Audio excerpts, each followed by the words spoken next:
हर किसी को मालूम है कि गणेश जी को मोदक और मिठाई कितनी पसंद है। शायद इसलिए भी वो किसी के भी निमंत्रण को स्वीकार कर लेते हैं और पेट के साथ ही मन भर कर मिठाई खाते हैं। एक बार की बात है, धनपति कुबेर ने भगवान शिव और माता पार्वती को भोज पर बुलाया, लेकिन भगवान शिव ने कहा कि मैं कैलाश छोड़कर कहीं नहीं जाता हूँ, और पार्वती जी ने कहा कि मैं अपने स्वामी को छोड़कर कहीं नहीं जा सकती। तब उन्होंने कहा कि आप हमारे स्थान पर गणेश को ले जाओ। वैसे भी उन्हें मिठाई और भोज बहुत पसंद आते हैं। तब कुबेर गणेश जी को अपने साथ भोज पर ले गए।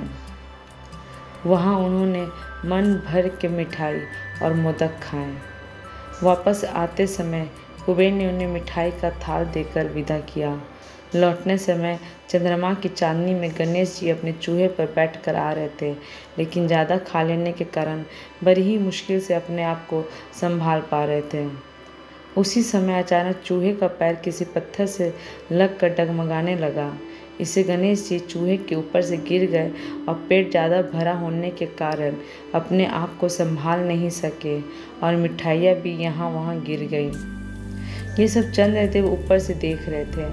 उन्होंने जैसे ही गणेश जी को गिरता देखा तो अपनी हंसी रोक नहीं पाए और उनका मजाक उड़ाते हुए बोले कि जब खुद को संभाल नहीं सकते तो इतना खाते क्यों हो। चंद्रमा की बात सुनकर गणेश जी को गुस्सा आ गया।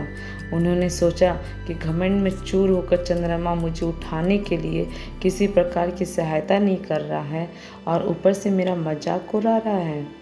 इसलिए गणेश जी ने चंद्रमा को श्राप दे दिया कि जो भी गणेश चतुर्थी के दिन तुमको देखेगा वो लोगों के सामने चोर कहलाएगा। श्राप की बात सुनकर चंद्रमा घबरा गए और सोचने लगे कि फिर तो मुझे कोई भी नहीं दिखेगा। उन्होंने शीघ्र ही गणेश जी से माफ़ी मांगी।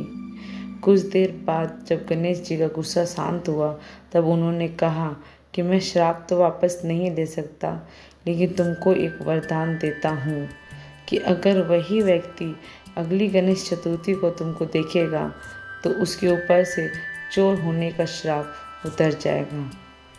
तब जाकर चंद्रमा की जान में जान आई। इसके अलावा एक और कहानी सुनने में आती है कि गणेश जी ने चंद्रमा को उनका मजाक उड़ाने पर श्राप दिया था कि वो आज के बाद किसी को दिखाई नहीं देंगे। चंद्रमा के माफ़ी मांगने पर उन्होंने कहा कि मैं श्राप वापस तो नहीं ले सकता, लेकिन ये एक वरदान देता हूँ कि तुम माह में एक दिन किसी को भी दिखाई नहीं दोगे और माह में एक दिन पूर्ण रूप से आसमान पर दिखाई दोगे। बस तभी से चंद्रमा पूर्णिमा के दिन पूरे दिखाई देते हैं और अमावस के दिन नज़र नहीं आते हैं। Thank you.